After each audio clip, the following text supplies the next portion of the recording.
नमस्कार। सनातन धर्म चैनल में फिर से हम अपने मुद्दों को आगे बढ़ाते हुए चलते हैं और देखते हैं कि और कौन से ज्वलंत मुद्दे हैं जिस पे इस समय हमें चर्चा करने की ज़रूरत है।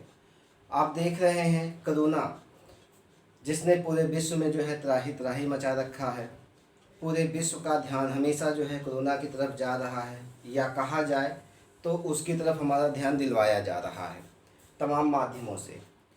क्या केवल कोरोना ही एक ऐसी जो है बीमारी है जिससे लोग मर रहे हैं? हर जगह आप देखेंगे, चाहे चाइना हो, अमेरिका हो, इटली हो, फ्रांस हो, ठीक है, भारत हो या और भी देश हों, जहाँ पे चर्चा केवल हो रही है किसकी? कोरोना की। एक ऐसी बीमारी की जिसका ना तो अभी तक कोई इलाज खोजा गया है, ना ही कोई अभी जो है दवाई खोजी गई है। उसके बारे में बार बार जो है कि ध्यान दिलाया जा रहा है। तो हम ये देखने का आज प्रयास करते हैं कि क्या कोरोना से ही लोग मर रहे हैं? वर्तमान समय में क्यों जो है कि हमें कोरोना की तरफ ही जो है, एक ऐसी जो है कोविड-19 की तरफ ही क्यों हमारा जो है ध्यान दिलाया जा रहा है? तो इस मुद्दे को जो है कि थोड़ा सा आगे बढ़ाने से पहले हम जो है कि कुछ ऐसी चीज़ों को देखेंगे, उस पर आपका ध्यान ले चलने की कोशिश करूँगा। जैसे आप देखेंगे कि पूरे विश्व में तमाम बीमारियां और भी हैं जिससे लोग मर रहे हैं। अगर हम भारत की बात करें तो भारत में हर साल लगभग 15,40,000 लोग हार्ट यानी दिल की बीमारी से मरते हैं, धमनी रोग से मरते हैं, ठीक है ना। हार्ट में ब्लॉकेज हो जाता है, उससे मरते हैं, यानी धमनी रोग। इससे मरने वालों की संख्या है 15,40,000। इसी तरह से आप आगे बढ़ेंगे तो फेफड़े में दिक्कत की वजह से, फेफड़े में जो है पानी भरने या मतलब फेफड़े की थैलियों में सूजन आ जाने की वजह से, फेफड़े में रोग की वजह से हर साल, भारत की बात कर रहे हैं, भारत में वार्षिक मृत्यु, ठीक है, फेफड़े रोग से हर साल 9,60,000 लोग मर रहे हैं। इसी तरह से आप कैंसर से देखेंगे, कैंसर, इससे मरने वालों की संख्या 7,80,000 है। इसी तरह से स्ट्रोक से देखेंगे, यानी आघात से देखेंगे, आघात, इससे मरने वालों की संख्या है 7,30,000। ये आंकड़े देखते चलिएगा, क्योंकि इन आंकड़ों से आपको पता चलेगा कि कोरोना कैसे जो है हमारे ऊपर हावी किया गया है, ठीक है। आघात, इसी तरह से आप देखेंगे डायरिया है, इससे मरने वालों की संख्या 7,20,000 है। इसी तरह से आप देखेंगे श्वसन तंत्र में संक्रमण है,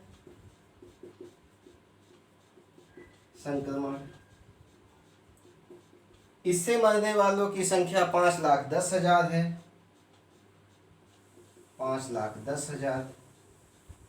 इसी तरह से आप देखेंगे टीबी है, ट्यूबरकुलोसिस, यानी इसको क्षय रोग भी आप लोग कहते हो, 4,50,000 लोग टीबी से मर रहे हैं हर साल।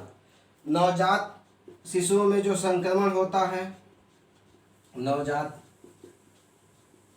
निमोनिया वगैरह, इससे मरने वालों की संख्या 4,30,000 है। इसी तरह से आप देखेंगे अस्थमा है,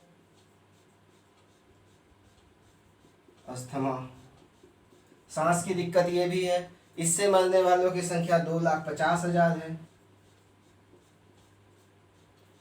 और डायबिटीज यानी शुगर का रोग, इससे मरने वालों की संख्या 2,50,000। इसी तरह से जो एक्सीडेंट होते हैं यानी दुर्घटना, ट्रैफिक एक्सीडेंट, इससे मरने वालों की संख्या 1,80,000 से ज़्यादा है। अगर आप देखेंगे तो इससे जो मर रहे हैं 67,98,000 लोग हर साल मर रहे हैं। और इन आंकड़ों को कोई नहीं दिखा रहा है, दिखा किसको रहा है? कोविड-19 यानी कोरोना को दिखा रहा है। और अभी तक कोरोना से मरने वालों, जो आज की डेट है 29 तारीख, ठीक है ना, 29 अप्रैल आज की तारीख, इसमें आप तक कोरोना से मरने वालों की संख्या है 1000 प्लस। तो आप देखेंगे कि कोरोना जिसमें डेथ रेट बहुत कम है, उसकी वजह से पूरे विश्व में लॉकडाउन जैसी स्थिति हो गई है। भारत में भी लॉकडाउन चल रहा है, तीसरे चरण का हो सकता है लॉकडाउन जो है चालू हो जाए। ट्रांसपोर्ट पूरी तरह से बंद है, संस्थाएं पूरी तरह से बंद है, औद्योगिक संस्थान पूरी तरह से बंद है। और आप देख रहे हैं कि ये आंकड़े आपको जो है कि चिल्ला चिल्ला के बता रहे होंगे कि इससे ज़्यादा इन चीज़ों में मौत हो रही है, लेकिन ना तो टीवी, ना मीडिया, ना कोई जो है कि सोशल मीडिया इस पे कोई चर्चा नहीं कर रहा है। चर्चा किस पे कर रहा है? कोविड-19 पे। तो क्या ये विचार करने वाला विषय नहीं है कि इस बीमारी से अभी तक मरने वालों की संख्या बहुत ही कम है, या कहें कि अगर इसका संक्रमित व्यक्ति कोई पाया जा रहा है तो उसमें 1% जो है कि 1% से 2% या 3% ही रेट है मरने वालों का। अब हम थोड़ा सा कोरोना के बारे में चर्चा कर लेते हैं। कोरोना है क्या?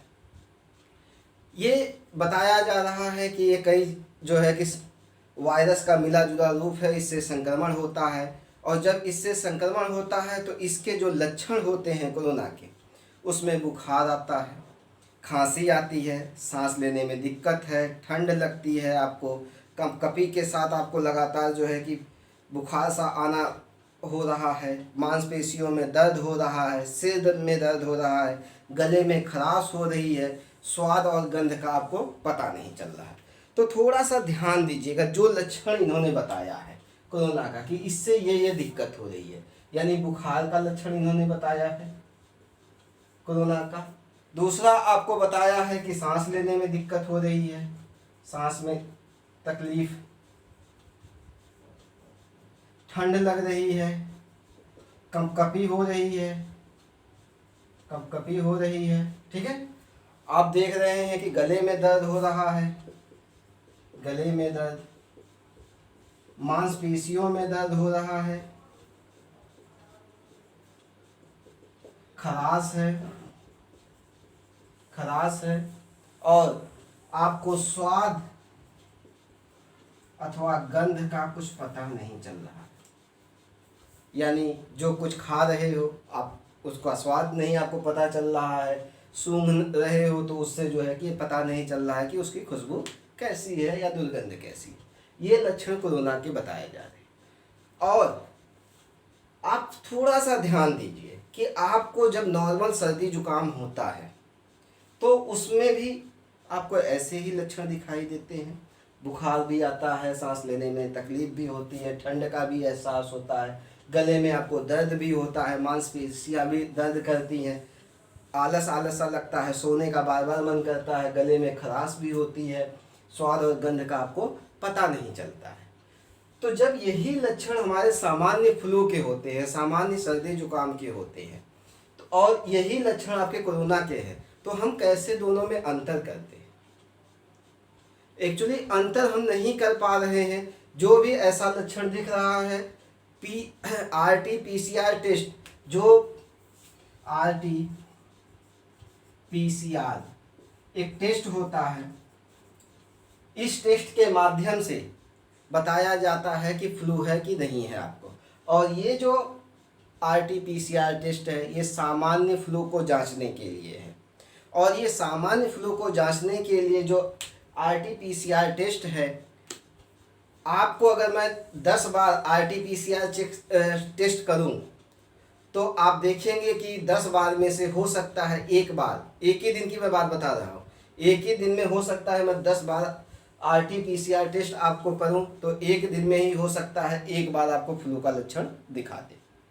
कहने का मतलब ये कि 10 लोगों को, 20 लोगों को, 100 लोगों को आप अगर चेक करोगे RT-PCR टेस्ट से, यानी ये सर्दी जुकाम मापने वाला बताने वाला टेस्ट है ये, ठीक है ना।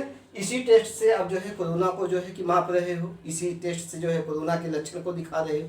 इस टेस्ट को अगर मतलब आपने 100 लोगों को देखा तो उसमें से 2-4 लोगों को आपको दिख जाएगा कि कोरोना के लक्षण है। एक्चुअली वो कोरोना के लक्षण नहीं है, किस चीज़ के लक्षण है? सामान्य सर्दी जुकाम के लक्षण है। और सामान्य सर्दी जुकाम को ही भय का माहौल, डर का माहौल बताकर कोरोना बताया जा रहा है। कोरोना पहले भी एक वायरस था, आज भी एक वायरस है। आपकी बॉडी में 3,80,000 प्रकार के वायरस पाए जाते हैं, और जब तक आपके शरीर की लड़ने की क्षमता किसी भी वायरस ज़्यादा नहीं होगी तो आपको एक साधारण सा वायरस भी आपके अटैक कर देगा और आपको बीमार कर देगा। तो इस खेल को आपको समझना होगा कि एक साधारण सा सर्दी जुकाम को ही कोरोना का डर बनाकर उसका जो है कि टेस्ट हो रहा है, और टेस्ट भी किससे हो रहा है? जो साधारण सर्दी जुकाम का टेस्ट होता है वही। ठीक है, यानी इस खेल को आपको समझना होगा कि ये क्या है? कोरोना कुछ नहीं है, एक साधारण सा सर्दी जुकाम है। अब ये जो खेल हो रहा है, किसका खेल हो रहा है? मेडिकल माफियाओं का हो रहा है। ये चीज़ आपको समझना होगा, क्योंकि इस खेल में आप जानते हो कि अब तक जो रिसर्च की बात हो रही है केवल और केवल एलोपैथ में रिसर्च की बात हो रही है, और हमारा जो आयुष मंत्रालय है, जो आयुर्वेद पे काम करने वाला, वो बहुत दबी जुबान में बोल रहा है। हमारा जो घरेलू चिकित्सा प्रणाली है उसको जो है आगे नहीं बढ़ने दिया जा रहा। आपको सीधा क्या है, सामान्य सर्दी जुकाम जैसे लक्षण आपको दिख रहे हैं, तुरंत आपको क्वारंटाइन कर दिया जा रहा है। क्वारंटाइन करने का मतलब आपको देश दुनिया हर चीज़ से अलग करके एक कमरे में बंद कर दिया जा रहा है। अब कमरे में बंद कर दिया जा रहा है, कोई व्यक्ति आपसे नहीं मिल सकता है, और मिलेगा भी तो बड़ी सावधानी से मिलेगा, जो आपकी देखभाल करेगा। आप धूप नहीं ले सकते हो, आप हवा नहीं ले सकते हो। और आप जानते हो धूप और हवा क्या है? आपकी बॉडी का सबसे बड़ा एंटीबायोटिक है, यानी रोग से लड़ने के लिए सबसे बड़ा हथियार आपका धूप और हवा है। यानी आपको सर्दी जुकाम हुआ, तुरंत जो है 14 दिन के लिए आपको क्वारंटाइन कर दिया गया, एक घर में एक कमरे में आपको बंद कर दिया। आप धूप नहीं ले सकते हो, आप हवा नहीं ले सकते हो। इस चीज़ को ध्यान रखिएगा, जब आप धूप नहीं ले सकते हो, आप हवा नहीं ले सकते हो, यानी रोगों से लड़ने की क्षमता आपकी कम हो गई। दूसरा, आपके अंदर इतना डर बैठा दिया गया है कि अगर आपको जो है ऐसे लक्षण दिखे तो आप जो है कि इस देश दुनिया के लिए जो है कि बने ही नहीं हो, आपको मरना तय है। इस प्रकार का आपको लक्षण दिखा दी। और आप देखेंगे कि इसमें जो मरने वालों की संख्या है, जो लोग मर रहे हैं, उनकी अगर एज को देखेंगे तो वो 60+ हैं या छोटे बच्चे हैं। अगर ये सर्दी जुकाम 60+ वाले लोगों को हो रहा है और उनको आपने क्वारंटाइन कर दिया तो क्या होगा? उनकी एक तो जो है कि रोगों से लड़ने की क्षमता धीरे धीरे कम हो चुकी होती है, धूप हवा लेंगे नहीं। दूसरा चीज़, इनके अंदर 60+ तक आते आते और भी बीमारियां हो जाती हैं, जैसे डायबिटीज हो जाता है, हार्ट की कोई प्रॉब्लम हो सकती है, बीपी की कोई प्रॉब्लम हो सकती है। अब यहाँ पे 2-3 तरह के रोग उसके और हैं, जिससे क्या है, इसको लड़ने की क्षमता कम हो जाती है। जब इसको ये बीमारी हो रही है, ठीक है, तो अब क्या हो रहा है कि इस पे जो अभी तक जो है कोरोना की कोई दवाई नहीं बनी है, उसके लिए क्या किया जा रहा है? आपको डिप चढ़ा दिया जा रहा है, पहली चीज़। दूसरी चीज़ आप देखेंगे, ध्यान से देखने की कोशिश करिएगा, चीज़ों को समझने की कोशिश करिएगा। इस पे जो HIV के लिए जो दवाई बनी थी उसको जो है कि इस मरीज को दिया जा रहा है। मलेरिया से लड़ने के लिए जो दवाई बनी है उसको इस पे दिया जा रहा है। यानी ये रोग है नहीं उसको, लेकिन वो रोग की उसको दवाई दी जा रही है। अब ये जो दवाइयाँ उसके बॉडी में पहुँचेंगी तो क्या होगा? ये नुकसान करेंगी।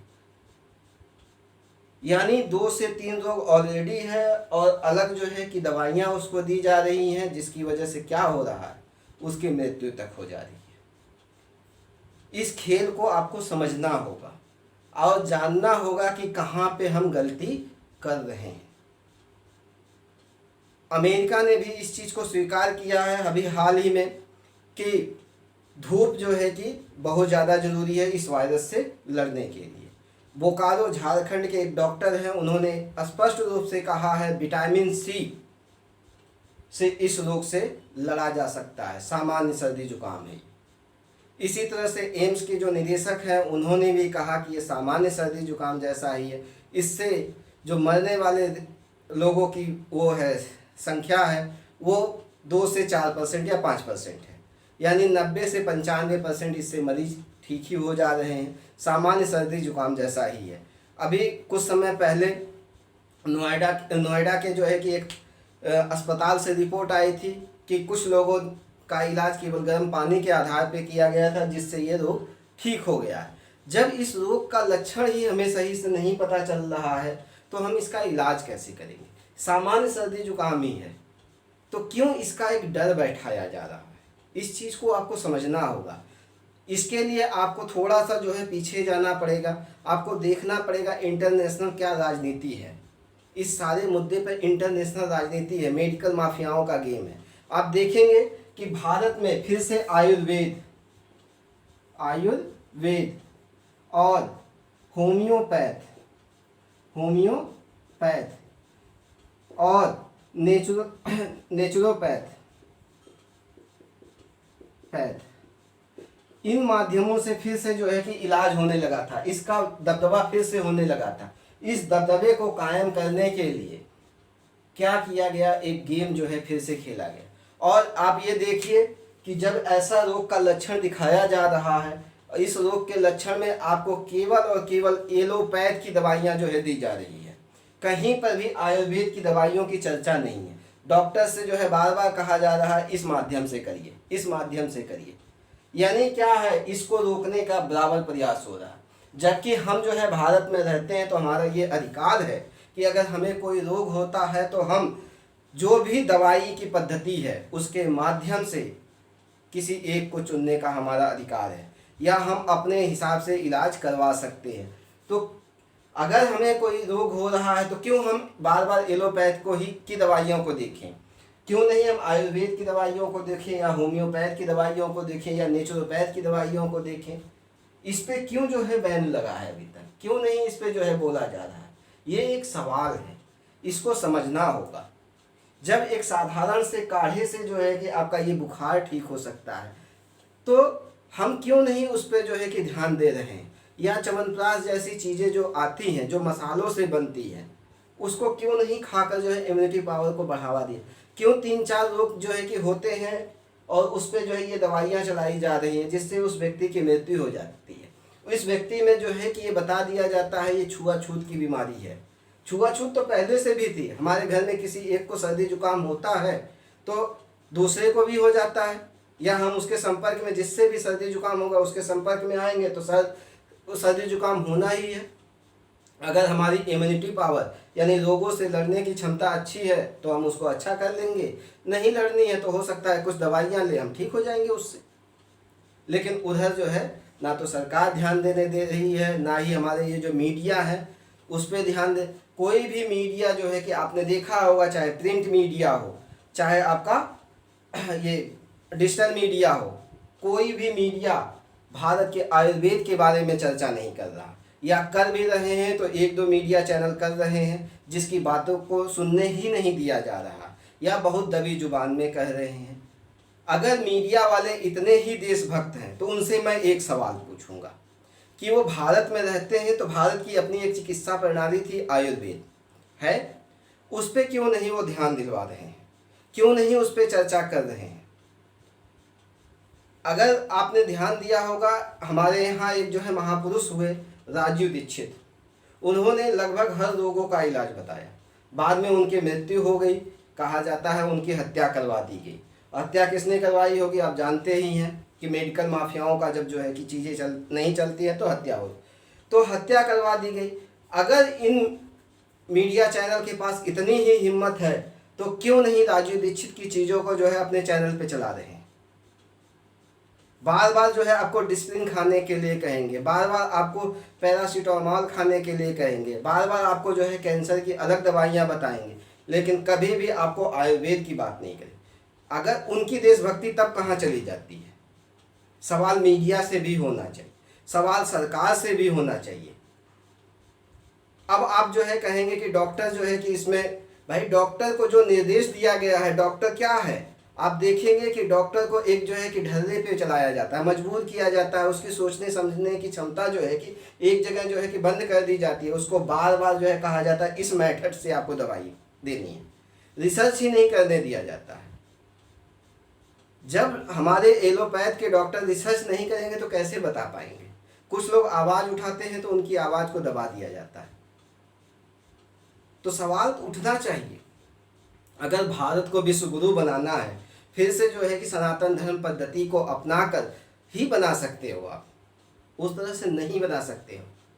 तो आपको इन मुद्दों पे ध्यान देना होगा। आप देखेंगे कि जो विटामिन सी है वो किसी भी वायरस से लड़ने के लिए सबसे अच्छा माध्यम होता है, विटामिन सी। और जो विटामिन सी है आप देखेंगे वो किन किन चीज़ों में पाया जाता है, जो खट्टी चीज़ें होती हैं उसमें विटामिन सी भरपूर मात्रा में। आप 0.1 ग्राम 0.1 ग्राम 0.1 ग्राम किसी भी माध्यम से विटामिन सी लेते हैं तो आपकी इम्यूनिटी पावर मजबूत रहती है।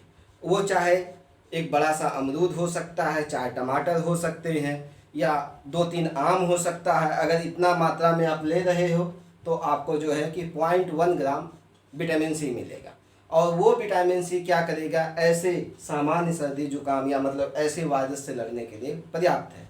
तो आप देखेंगे विटामिन सी पाया किस में जाता है, तो आंवला है, नारंगी है, संतरा है, नींबू है, अंगूर है, टमाटर है, सेब है, केला है, बेल है, कटहल है, पुदीना है, हरा धनिया है, मूली का पत्ता है, पालक है, इन सब चीज़ों में पाया जाता है। और ये सारी चीज़ें कहाँ हैं, आपके आसपास, आपके घरों में, आपके खेतों में।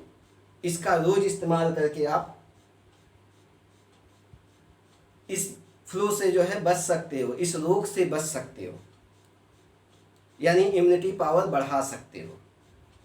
अगर किसी को ऐसा रोग होता है, किसी को साधारण सा फ्लू होता है, तो आप जो है कि एक फार्मूला दे रहा हूँ, मैंने भी किसी डॉक्टर से जो है कि देखा है, बड़े मतलब कि इस समय वही एक डॉक्टर हैं, डॉक्टर विश्वस्वरूप राय चौधरी, ठीक है। वो कोरोना के खिलाफ अकेले लड़ रहे हैं, उसकी साजिश के खिलाफ अकेले लड़ रहे हैं। उन्होंने उस फ्लू से लड़ने के लिए एक फार्मूला बताया है,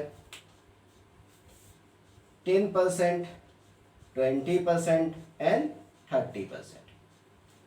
इस चीज़ को ध्यान में रखिए। 10% क्या है, जैसे आपको ऐसा फ्लू, ऐसा लक्षण दिखाई देता है तो मात्र 3 दिन में आप जो है ठीक हो जाओगे। कैसे ठीक होगे, जैसे आपकी बॉडी वेट मान लो 60 किलो है, तो उसका 10% कितना होगा, 6, यानी 6 गिलास आपको कोकोनट ऑयल वाटर, ठीक है, यानी नारियल का पानी, या अगर नारियल का पानी आपको नहीं मिल रहा है तो चुकंदर का जूस, दोनों में से कोई एक ले सकते हो, 6 गिलास, ठीक है ना। दूसरा, उसके अलावा प्लस 6 गिलास और खट्टे फलों का जूस, छान के नहीं लेना है, केवल और केवल वैसे ही आपको जो है कि उसका जूस निकाल लेना है और उसको पीना है 1-1 घंटे के अंतराल पे। पहले या तो आप जो है कि नारियल का पानी या चुकंदर का जूस, दोनों में से जो भी आपके पास उपलब्ध हो उसको जो है पीजिए। उसके 1 घंटे के बाद खट्टे फल का जूस पीजिए। फिर उसके 1 घंटे के बाद नारियल पानी या चुकंदर का जूस, उसके 1 घंटे, इस तरह करके एक दिन में आपको 12 गिलास यानी 6 गिलास प्लस 6 गिलास आपको जूस लेना है। ठोस पदार्थ कुछ भी नहीं खाना है, ठोस पदार्थ आप कुछ भी नहीं खाओगे, केवल 6 गिलास नारियल पानी या चुकंदर का जूस, उसके अलावा 6 गिलास खट्टे फल, संतरा हो गया, नारंगी हो गया, मौसम्मी हो गया, नींबू हो गया, इसका जो है कि जूस लेना है, ठीक है। पहले दिन आपको ये करना है। हो सकता है आपके शरीर का टेम्परेचर थोड़ा बहुत बढ़े, ठीक है, क्योंकि टेम्परेचर बढ़ता है तो क्या होता है कि जो वायरस है वो टूटता है, यानी उसकी मृत्यु हो जाती है, ठीक है, इनएक्टिव हो जाता है। दूसरे दिन आप क्या करेंगे, आपकी बॉडी का 20%, 20% कहने का मतलब कितना, आपकी बॉडी वेट अगर मान लो आपके शरीर का वजन मान लो 60 किलो है तो कितना आएगा, 3 गिलास, ठीक है, 3, 20% 3 ही आएगा। तो आप देखेंगे कि 3 गिलास जो यहाँ पे नारियल और चुकंदर का जूस था वही चीज़ इसको अपनाना है। 3 गिलास आपको नारियल पानी या चुकंदर का जूस, और अगला जो है 3 गिलास आप क्या करेंगे, खट्टे फलों का रस, चाहे चुकंदर हो, वो मौसमी हो गया, नारंगी हो गया, संतरा हो गया, कुछ भी, ठीक है ना। इस तरह का जो है कि 3-3 गिलास आपको दूसरे दिन लेना है। ठोस पदार्थ में हल्का फुल्का अगर लेना चाहें तो ले सकते हैं, वैसे मत लीजिएगा दूसरे दिन भी। अब आ जाता है तीसरे दिन। तीसरे दिन 30%, यानी कितना आएगा, 1.5 गिलास आपका जो है नारियल पानी या चुकंदर का जूस और 1.5 गिलास आपका खट्टे फलों का रस। यही लेना है 12 बजे तक अगले दिन, यानी 3 दिन। फिर उसके बाद 12 बजे के बाद आप खीरा, टमाटर, हेन तेन आप जो है कि जो ऐसी फलों वाली सब्जी, जो कच्ची सब्जियां हैं उसको खा सकते। 3 दिन में आपका ये फ्लू सही हो जाएगा इस फार्मूले पे। तो क्यों नहीं हम ये जो घर में चीज़ें हमारे बनी हुई हैं इसका उपयोग कर रहे हैं? क्यों बार बार हम जो है एलोपैथ की तरफ ही देख रहे हैं? क्यों उस साजिश का हम शिकार हो रहे हैं? क्यों नहीं हम आवाज़ उठा रहे हैं? हमें डर लगता है किससे? सिस्टम से। वाकई सिस्टम बलशाली होता है, लेकिन सिस्टम बनाया किसने है? हमारे लोगों ने ही बनाया है। अगर हम आवाज़ उठाएंगे तो उनको मजबूर होके उन चीज़ों को हटाना पड़ेगा जो हमारे लिए सही नहीं है। हम क्यों बार बार जो है कैंसर के लिए भागते हैं, कोई भी मतलब कि दवाई के लिए भागते हैं एलोपैथ पे? उसका घरेलू इलाज क्यों नहीं खोजने का प्रयास करते हैं? खोज हमारे पास जो है चरक संहिता है, हमारे पास सुश्रुत की संहिता है। अगर हम देखते, या और भी आयुर्वेद की चीज़ें हैं हमारे पास, उसका अगर हम रिसर्च करें तो उसमें बहुत सी चीज़ें मिल जाएंगी। लोग कहेंगे ये तो दादी माँ के घरेलू नुस्खे हैं। हम कह रहे हैं जब दादी माँ के घरेलू नुस्खों को अपना कर हम ठीक हो सकते हैं तो क्यों अपनी जेब का पैसा हम एलोपैथ की कंपनियों को दें? यही सवाल मेरा आपसे है कि जब हम छोटी छोटी चीज़ें अपना कर, घर में पड़े हुए काली मिर्च, घर में पड़े हुए जीरे, घर में पड़े हुए लौंग, घर में पड़े हुए इलायची, घर में पड़े हुए तेज पत्ते, घर में पड़ी हुई अजवाइन, घर में पड़ी हुई पुदीना, घर में पड़ा हुआ जो है कि आपका तुलसी का पत्ता, इनका इस्तेमाल करके जब हम ठीक हो सकते हैं तो क्यों हम जा रहे हैं एलोपैथ की तरफ? हमारे पास इतना सब्र नहीं है। जीवन का एक ही उद्देश्य है, खुशी, और खुशी तभी आ सकती है जब हमारा शरीर स्वस्थ होगा, और शरीर हमारा तभी स्वस्थ होगा जब हम आयुर्वेद की चीज़ों को का इस्तेमाल करेंगे। क्योंकि एलोपैथ की जो दवाइयाँ हैं, मैंने अपने पहले वीडियो में बताया था कि वो एक नहीं जो है कि और कई बीमारियाँ पैदा करती है। तो उन बीमारियों को पैदा होने से बढ़िया है कि और बीमारियां हम पैदा करें। जैसे आपको मैं एक छोटा सा उदाहरण दूंगा, जो आप पेन किलर खाते हो, दर्द निवारक दवाइयाँ, दर्द को ठीक करने के लिए पेन किलर खाते हो, तो वो जो दर्द निवारक दवाइयाँ आप खाते हो, पहली चीज़ तो वो शुद्ध नहीं होती हैं, पशुओं की हड्डियों से बनी होती है, यानी शाकाहारी वाले लोगों को तो वो खाना ही नहीं चाहिए। दूसरी चीज़, वो जो पेन किलर होता है उसके जो केमिकल होते हैं वो आपके बॉडी का जो किडनी होता है, गुर्दा होता है, ठीक है, उसको फेल करने की भी क्षमता होती है उसमें। यानी आपकी किडनी भी उस पेन किलर से खराब हो सकती है। जब आपकी किडनी उस पेन किलर से खराब हो सकती है तो क्यों आप उसको खा रहे हो? यानी एक रोग और पैदा कर रहे हो। सस्ती सी आती है 1 रुपये की पेन किलर, और ऐसा रोग पैदा कर रही है कि आप करोड़ों रुपया जो है लगा लो तो भी आपकी किडनी ठीक नहीं होगी। आपको जो है कि आपका राम नाम सत्य होगा। क्यों नहीं समझ रहे हो कि दर्द निवारक, अगर आपको दर्द हो रहा है तो गर्म पानी पी लो, दर्द हो रहा है तो कोई काढ़ा बना के पी लो, कम से कम आपकी किडनी फेल होने से तो बच जाएगी, दर्द तो ठीक हो जाएगा, इम्यून सिस्टम आपका बढ़ जाएगा। गांव तक में जो है कि छोटी छोटी चीज़ों के लिए दर्द निवारक दवाइयाँ जो है खाना पड़ रहा है। डीप चढ़ाया जाता है जो आपके किडनी को भी फेल कर सकता है, लेकिन आप क्या है उसको जो है चढ़वाएंगे। क्यों? क्योंकि आपके दिमाग में बैठा दिया गया है कि आप पेन किलर नहीं खाओगे तो आप ठीक नहीं होगे, आप पैरासीटामोल नहीं खाओगे तो आपका बुखार नहीं जाएगा। जबकि क्या है, शरीर का टेम्परेचर बढ़ना तो एक नॉर्मल सी प्रक्रिया है। यानी वो आपको, आपका शरीर जो है टेस्ट कर रहा है कि आप हो इस दुनिया में। समझना होगा हमें चीज़ों को। तो मैं, हमारा जो ये चैनल है सनातन धर्म चैनल। इसके माध्यम से आपको उन भारतीय संस्कृति, भारतीय चिकित्सा पद्धति, भारतीय राजनीति, भारतीय सामाजिक व्यवस्था, उन सारी चीज़ों की तरफ हम लोग चर्चा करेंगे। और आगे जो है कि मैं एक वीडियो बनाऊंगा जो कोरोना की साजिश है, उसकी मेन वीडियो बनाऊंगा, इवेंट 201। इसी के साथ आप इस चीज़ को देखिए, समझिए, क्योंकि भविष्य आपका है, स्वास्थ्य आपका है, समझना आपको। धन्यवाद, नमस्कार।